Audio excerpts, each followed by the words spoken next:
ازيكم يا جماعة عاملين ايه؟ النهاردة يوم مختلف شوية. والمكان اللي احنا بنصور فيه كمان برضو مختلف. انا في الجيم بتاع السكن اللي انا قاعد فيه دلوقتي. جيم صغير جدا، وانا اصلا ما بتمرنش هنا. بس الجيم فاضي، وقلت الموضوع بتاع النهاردة هيكون مناسب أكتر إن هو يتصور هنا، علشان لو أنا حابب أوريكم تيمبو معين هيبقى فيه ممكن جهاز هنا أقدر إن أنا أشتغل عليه. أنا اتمرنت أصلا خلاص، كان عندي تمرينة رجل النهاردة وخلصتها الحمد لله.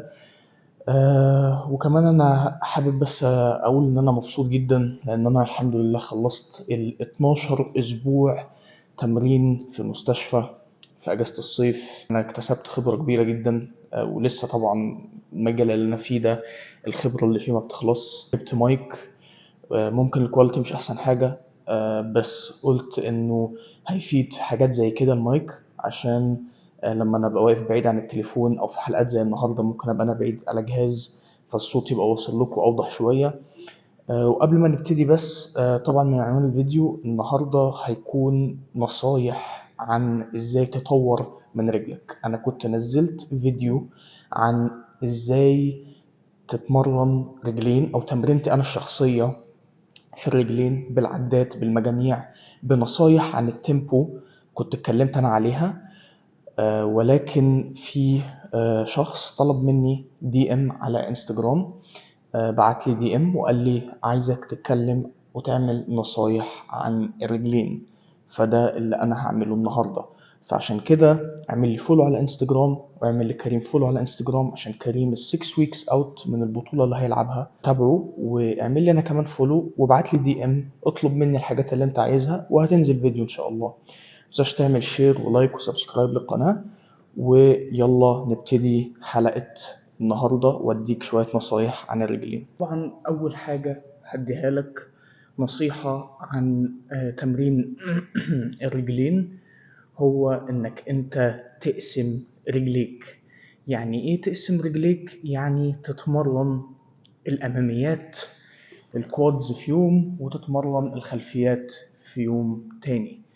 طيب ليه؟ علشان كل عضلة من دول أصلا تعتبر عضلة كبيرة، ولو انت واحد مش قادر ان هو يتطور او حصل له بلاتو، علق عند ليفل معين او عند تطور معين، فبالتالي لازم تعمل حاجة مختلفة علشان تدي العضلة سبب انها تكمل ان هي تتطور. السبب ده هيكون او الطريقة دي هي هتكون انك انت تقسم الاماميات وتقسم الخلفيات، بدل ما تتمرن الاماميات والخلفيات يومين في الاسبوع. يعني ولنفرض مثلا انت واحد بيتمرن رجلين يوم الاثنين ويوم الخميس، افتراض انت دلوقتي بتتمرن رجلين كاملة يوم الاثنين ويوم الخميس، اتمرن اماميات يوم الاثنين والخلفيات والجلوتس اللي هي الهامسترنج والجلوتس اتمرنها يوم الخميس. طب ما كده يا بودة انا ابقى اتمرنت رجلي تعتبر الاماميات مرة واحدة في الاسبوع، واتمرنت الخلفيات مرة واحدة في الاسبوع. طب هل ده كفاية علشان العضلة تكبر؟ ايوه هيبقى كفاية. ليه هيبقى كفاية؟ هقولك على كذا سبب دلوقتي. رقم واحد، انت مستحيل في يوم الاماميات تبقى مشغلتش خلفياتك. مليون في المية خلفياتك هيبقى فيها بامب وهتبقى اشتغلت، لان الرجل انت رجلك مش هتكنسل خلفياتك، مش هتقول لها لو النبي بطلي وقعدي انت على جنب والاماميات هي اللي تشتغل، ده مش هيحصل.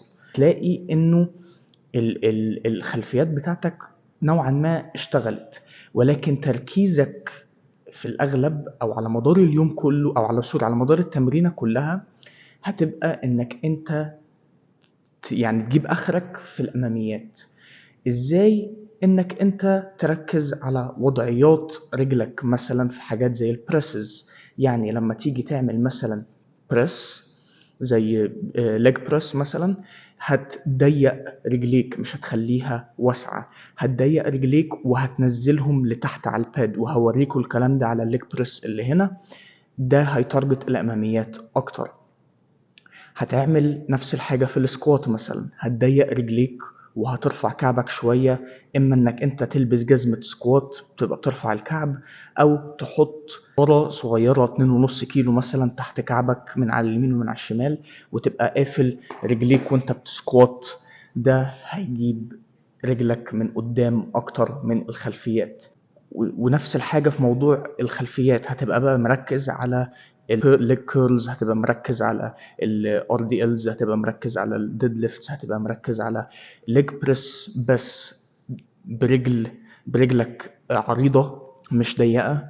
وبرضه هتلاقي ان في يوم الخلفيات 100% هيجيلك بومب، وهتبقى شغلت نوعا ما اماميات رجلك. طيب دي اول نقطة.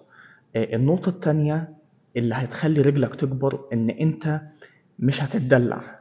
يعني انت السبب اللي خلاك تقسم رجليك وتتمرن الاماميات في يوم والخلفيات في يوم، انك انت هتخش التمرينة وهتجيب اخرك فعلا في الاماميات، بس هتجيب اخرك بذكاء. مش معنى انك تجيب اخرك انك انت تلعب باوزان غبية، لا. انت عايز تلعب مثلا، معلومة سريعة هقولها، انت دلوقتي عارف ان العضلات الكبيرة انت محتاج تلعب لها ما بين نقول 15 او 16 ل 20 او 25 هارد سيتس في الاسبوع. الهارد سيت ملخص سريع هي مجموعة، او اللي هي بتبقى التوب سيت. لو كنت انت اتفرجت على فيديوهات التمرين بتاعتي اللي انا كنت مصورها، التوب سيت هي تعتبر الهارد سيت، او المجموعة اللي هي بتبقى انت اخر عدتين او 3 بتبقى خلاص ميت جايب اخرك. على مدار الاسبوع انت هتبقى عايز تلعب من 20 من 15 16 الى 20 لو انت متقدم 25 مجموعة للعضلة دي، 15 الى 18 مجموعة اماميات، وهتلعب في يوم الخميس 15 الى 18 مجموعة خلفيات. فهتلاقي على مدار الاسبوع او في اخر الاسبوع انت لعبت ما بين 30 الى 36 مجموعة رجلين، وده رقم مش صغير ابدا، ورقم يعني صعب جدا حد يوصل له. وفي ناس كتير جدا ممكن تعترض على اللي انا بقوله وتقول ان ده حاجه اسمها اوفر تريننج، بس اللي نفع معايا مش شرط ينفع معاك. انا واحد اول ما ابتديت دايما كان عندي اماميات رجلي كويسه الحمد لله، وكانت كبيره وامورها زي الفل، ولكن خلفيات رجلي قعدت سنتين بحاول اكبرها من وانا عندي 16 سنة ل 18 سنة، وما شفتش اي نتيجة قوي. يعني ما شفتش النتيجة اللي هي المفروض ان انا اشوفها في سنتين، رغم ان انا كنت بادي تمرين من وانا عندي 16 سنة. فاللي حصل انه انا لما قسمت رجليا من وانا عندي 18 سنة ل 19 سنة، شفت نتيجة ما شفتهاش في اول سنتين ليا تمرين. ودي حاجة تثبت لي ان انا كنت غلطان في اسلوب تمريني، وحاجة تثبت لي ان اللي انا قلته ده فيه نوع من الصحة. برضو كل واحد مختلف، في ناس محتاجة اكتر، ناس محتاجة راحة اكتر من ناس، في ناس ما تقدرش تستحمل الكمية دي من او الفوليوم ده من التمرين. كل واحد على حسب جيناته. النصيحة التانية علشان تطور رجليك هو انك انت لما توصل، ركز بقى في النقطة دي علشان النقطة دي ممكن في ناس تهاجمني عليها، عايزك تسمعها كاملة وبعدين تبقى تكتب لي في التعليقات اذا انت عندك اعتراض ولا لا.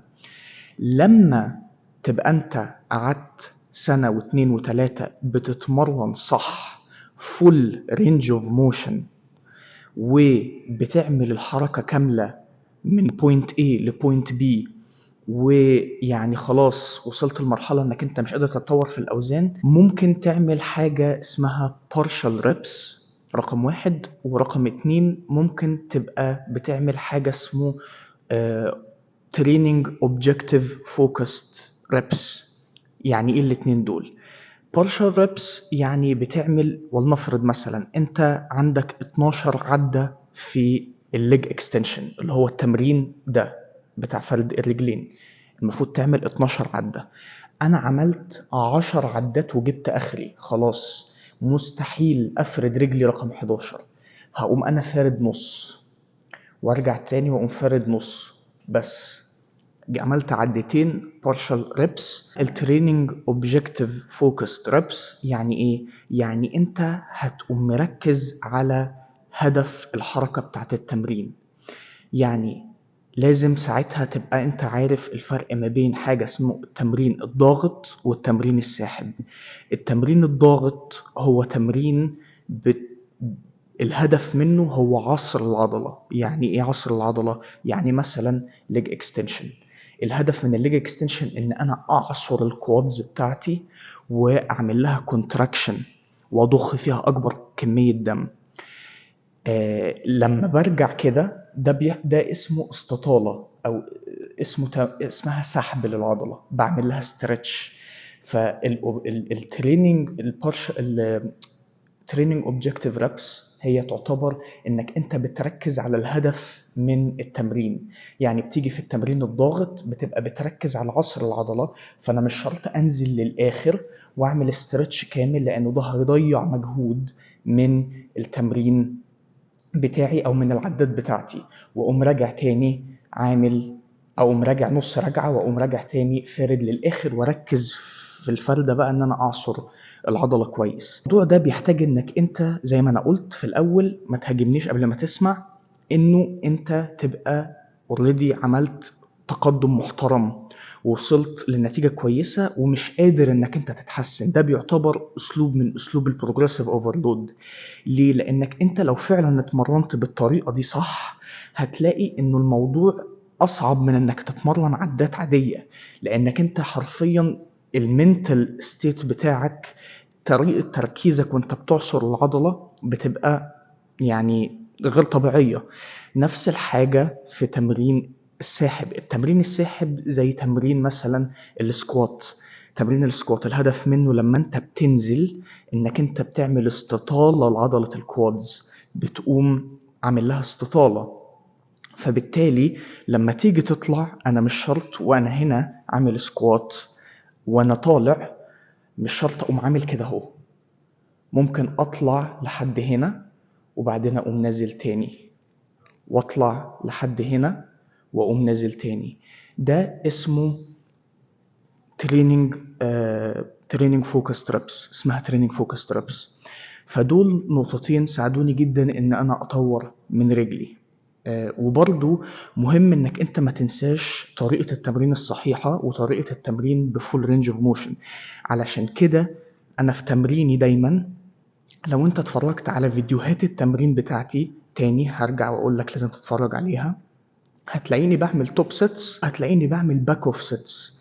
الباك اوف سيتس بقوم منزل الوزن لحوالي 70 او 80% من الوزن بتاع التوب سيت، بس بتمرن عدات اكتر وفول رينج اوف موشن. فعلا بركز على الفول رينج اوف موشن علشان ما انساش الفول رينج اوف موشن، وعشان برضه اجيب اخري بس بطريقة مختلفة. فبتمرن بكذا اسلوب في نفس التمرينة. النصيحة التالتة اللي هنصحها لك انك انت تاكل كويس في يوم الرجلين، وبدل ما تعلي الكاربز بتاعتك يوم الرجلين انا هنصحك انك انت تعلي البروتين بتاعك في يوم الرجلين.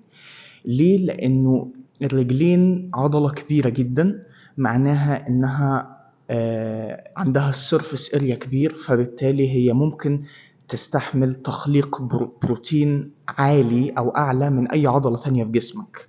فممكن ترفع بروتينك، وطبعا ارفع الكربوهيدرات بتاعك. يعني ده لو انت هتاخد تشيت ميل او ريفيد خليها في يوم الرجلين، بس حاول انها ما تكونش بيورلي او يعني تركيزك كله يبقى على الكارب، لا حاول كمان ترفع بروتينك في يوم الرجلين. دلوقتي خلينا نروح نبص على كام تمرين وايه اللي انا كنت بتكلم فيه، هشرح لكم كل حاجة على كام تمرين كده. اوكي يا جماعة، احنا هنا دلوقتي على السميث ماشين، يا دوبك في 10 و10 بس وزن خفيف. انا اصلا اتمرنت رجلين النهارده زي ما قلت في اول فيديو، فالواحد اصلا تعبان. فهنيجي لتمرين الار دي الز. لما تيجي تلعب ار دي الز زي كده، انت ايه الهدف من التمرين الار دي الز؟ الهدف من تمرين الار دي الز اخر الحركه هي استطاله.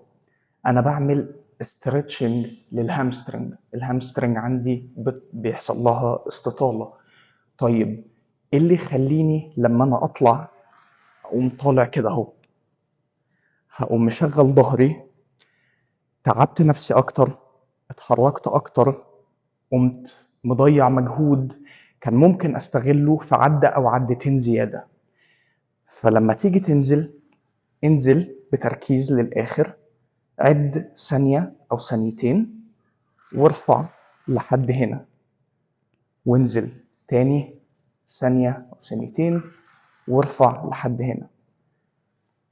وبالطريقة دي تبقى عملت حاجة اسمها Objective Training Objective Focus Reps. طيب لو أنا مثلا مش بتمرن بالأسلوب ده، أعمل partial reps إزاي على حاجة زي ال RDLs؟ partial reps هتبقى أنا بعمل عدات كاملة وهطلع للآخر عادي، طلعت للآخر زي كده، بس جيت في آخر عدتين خلاص مش قادر، هقوم طالع 1 2 وخلاص جبت آخري. بس العدتين دول أنا عملت فوكس إن أنا أقوم حاطط أكبر كمية وزن أو ستريس على الخلفيات بتاعتي. هنطبق نفس الفكرة في الليج اكستنشنز. فأنا هنا قاعد على جهاز الليج اكستنشنز، الحركة الكاملة بتبتدي من هنا، في استطالة كاملة معمولة للكوادز أو للأماميات، ولما بطلع لفوق بقوم عاصر عضلة الكوادز. طيب خلينا نعمل برجل واحدة علشان تعرفوا تشوفوا وتركزوا. طيب الهدف من التمرين ده ان انا اضغط او اعصر عضلة الكوادز، فايه اللي يخليني انا اقوم نازل للاخر كده اهو واضيع مجهود وبعدين اطلع تاني للاخر واعصر؟ هاجي في اخر كام عدة هتلاقي انك انت مش قادر تعمل المطلوب منك في التمرين. انت ايه اللي مطلوب منك في الليج اكستنشن؟ انك انت تعصر العضلة دي. فايه الفايدة ان انا اقوم طالع لهنا بس؟ مش هقدر الا اذا انت بتلعب partial reps. لو انت بتلعب partial reps او اللي هم بيسموها نص عدة، بعد ما عملت 10 عدات وجبت اخرك خلاص، دي العدة العشرة، ولنفرض شكلها عامل كده العدة العشرة، دي العدة العشرة انا شكلها كان عامل كده، فانا عارف لو اتشقلبت وعملت اللي رقم 11 مش هتطلع، فساعتها اقوم طالع 1 2، دول partial reps. طب لو انا من الاول عايز اتمرن باسلوب اللي هو التريننج اوبجكتيف ريبس، اعمل ايه؟ هقوم طالع اول عده ونازل لحد هنا، مش هنزل لهنا، هنزل لحد هنا، مخلي الاسترس ومخلي الكوادز شده طول الوقت، طول ال 12 عده، واقوم طالع تاني وعاسر جامد واقوم نازل، واقوم طالع تاني وعاسر جامد ثانيه او ثانيتين واقوم نازل تاني. الاسلوب ده يعتبر اسلوب متقدم وصعب جدا انك انت تعمله، زي ما قلت محتاج منك عقليه او منتال ستيت قوي جدا انك انت تقدر تتمرنه. وانا شخصيا يعني انت ممكن تتمرن كده كل حاجه، يعني مش لازم رجلين بس، ممكن تتمرن كده ظهر بايسب ترايسب صدر، تتمرن كده كل حاجه. ولكن انا انصحك انك انت ما تتمرنش بالاسلوب ده الا عضله واحده بس في كل سايكل.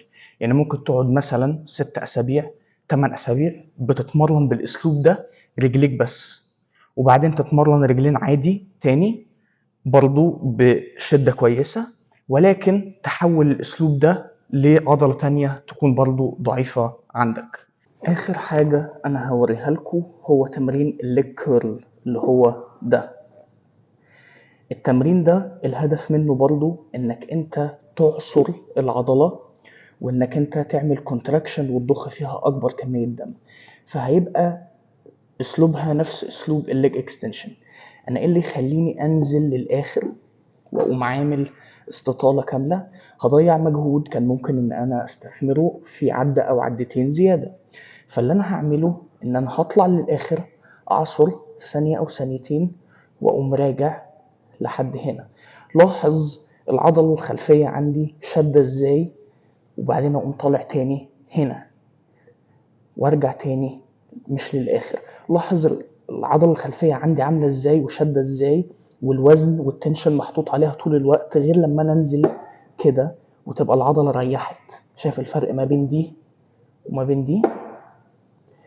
دي هتخلي ان يبقى في ستريس او تايم اندر تنشن اعلى بكتير من انك انت تنزل للاخر وترجع تطلع تاني.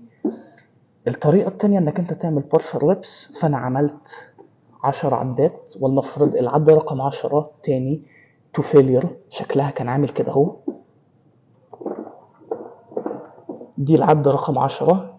طبعا انت بتبقى بتترعش وبتموت وحالتك حالة، وعارف انك انت مش هتطلع برقم 11، نو واي هتطلع برقم 11. فهقوم طالع نازل وعامل 1 2 وخلاص. طيب يا جماعة، أتمنى فيديو النهاردة يكون عجبكم. فيديو النهاردة يعتبر خلاص خلص.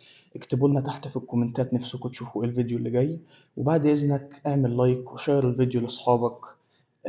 ولو انت معترض او شايف ان في حاجة احنا بنقولها غلط، احنا بنحب نسمع رأي الناس كلها. والانتقاد مادام هو باحترام مفيهوش أي مشكلة. أكد إنك أنت تعمل لنا فولو على انستجرام، وتبعت لنا في الدي ام لو عندك أي سؤال أو عايزنا نعمل حلقة عن أي موضوع.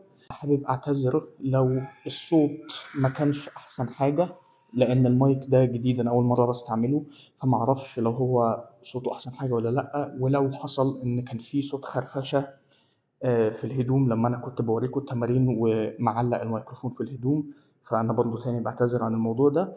وانا مش هستعمل الميكروفون في كل مرة يعني، بس المايك ده فعلا ساعد في حاجات زي كده، لان في حاجات انا صورتها النهاردة حرفيا التليفون كان بعيد عني 5 متر 6 متر، فكان الموضوع هيبقى صعب ان الصوت يوصل لكم، او انا كنت هبقى بزعق وبجعر في الجيم، فما كانش هيبقى الموضوع لذيذ قوي يعني. بس نشوفكم الفيديو اللي جاي إن شاء الله، والسلام عليكم.